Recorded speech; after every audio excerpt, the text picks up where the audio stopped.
program because I was somewhere else when he spoke. But he came to the U.S. I don't know if he spoke at the Harry Bridges Center, but I'm sure he spoke somewhere on the West Coast, lobbying for us, namely to help him counter the foreign corporations lobby. So the Chinese labor law was passed in part with lobbying from both sides. So I put down all the groups that were involved, and the Democrats in the Congress wrote a letter to Bush protesting. I'm sure he sent that off to his Justice Department, and or maybe he sent it off to somebody in Guantanamo and said, "What does this mean? What are they talking about? Basic human rights of Chinese workers." And then they even proposed some legislation calling on the president to support worker rights in China. Well, this is globalization acting in a positive way. And Mr. Cheng says, well, while the companies want a lot, they still have what they think is a law that will do some good for Chinese workers. And we will see. The key thing in China, as elsewhere, is going to be, can you enforce the law, which was weakened from what they originally wanted? And I make no judgment whether the weakened or the strengthened version was better, but because the enforcement is ultimately going to be the thing. This is to give you an idea of what the law does in China. And you can have a written contract. A lot of workers in China never had a written contract, and they took a job. And not having a written contract, they had no legal rights. So when the company would tell them, oh, by the way, I'm not paying you, they couldn't get their pay.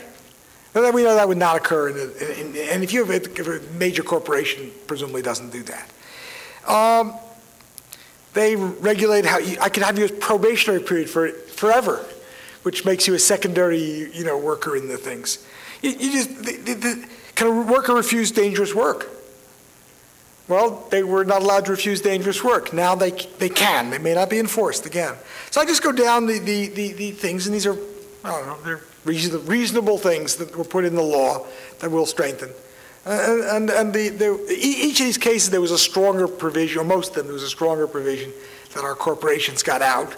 But nonetheless, these are still things. And you want something that perhaps the corporations say they can live with, and they feel they bought into, because then it'll be easier to enforce. So we have standards now rising for the country with the largest workforce in the world, basically. I mean, India's got a lot more peasants and so on, but China's got the largest. Now, there was an interesting internet poll which said, do you believe that Chinese labor laws can protect labor rights? This is put on a particular China Labor Watch. You can download it. I mean, it's interesting, because internet poll, this is non-representative. I have no idea who answered it, but I assume at least there was people who went to this website. And this is not a terribly popular website. I don't really believe the Chinese government got people to, you could have filled it with, totally erroneous things.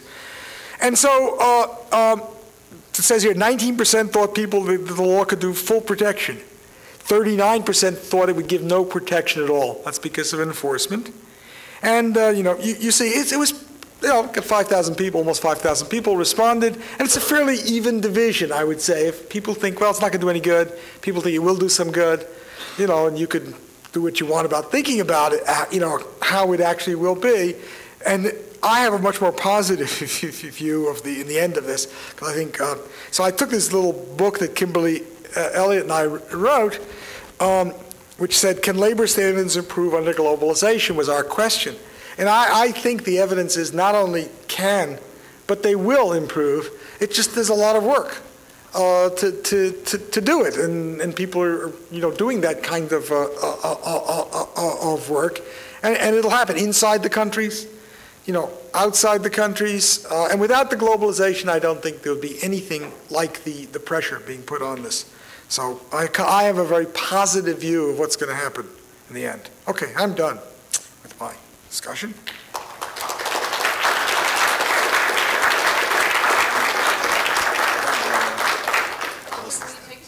Yeah, oh sure. I'm happy to take any questions on anything. Yes, sir. What were the industries that China said could now have industry-wide collective bargaining in? I don't think they did not list in any. I have to actually have the China law with me in my briefcase. They did not list the particular industries, and so it's going to be administrative decisions. There will be a lot of, and there may be corruption and bribery, as to how it works out. That's really I think the critical issue is how you can get pressures so they won't be too much of corruption and bribery going on that will determine what happens, and we'll see. And you see, the experiment is also, it's peculiar because the law strengthens the official Chinese trade unions, which at one point the AFL-CIO refused to meet because they were clearly bogus. When you meet with them, you understand that that's right. Nobody elects them. They're selected by the Communist Party. Often management selects who's going to be the union leader. On the other hand, their job is to help workers and do the, and we'll see whether this organization can shift and become more, less a lackey of the party and management. And we don't know. I think is a fair statement. Now the AFL-CIO has been meeting with them. The European unions have been meeting with them. The idea is, can you surround them by real trade unionists, set up a sort of a thing where they begin to move in the right direction? And I don't know whether that's possible. Yes, sir. It's hard for me to understand what that law means, I guess. We're about to wait to see what happens. But, for instance, you can have provisional workers for 2 years. You don't have to really pay anybody unless they know how to enforce the contract. But one of the conditions was that the severance package would be 1 month for every year you work. That's right. So, I mean, that's like, I can't imagine higher contrast. We could not pay anybody at all, but saying, well, after I fire you, I'll pay you severance pay. So, I mean, has any of this actually had any experience that you can see it's going to work? Well, from China, we don't have any experience because it started Jan 1, and I've not seen any evidence. And I thought the poll was the best I could come up with, which just showed people's views who pay attention to the issue. I think, from what I know about China, it will be incredibly different, I would guess, across provinces and cities. There is a lot of variation. China is incredibly regionalized. Let me rephrase it then. When they had the political debate about this, do we have any sense of what they thought they were, passing this legislation? Yes. The people who were pushing for this rule were, A, the official trade unions. They were very strong, and they played, I think, a significant role. And then it was various, I don't know, there was some old-line communist, sort of Marxist, or whatever you want to call them, who believe in workers and so on. That's an increasingly small group of people in China. And then I think the most serious thing was the leaders of the country are really frightened that if this doesn't work, they'll try something else. They do not want to have a situation where the have-nots, the losers in the Chinese, they have not been losers because they're better off than they were under the Mao kind of period. But people forget that. I mean, new generation comes along, and if there's an economic downturn, they just do not want to face what will be a very, very difficult. So I think in that sense there is a lot of genuine sentiment, possibly which is fine, for selfish reasons, to have this work. And if it doesn't, I think they'll try something again, and they have to figure out, they want something short of democracy to stabilize the society. And, it may be just because India, doesn't have anything like this.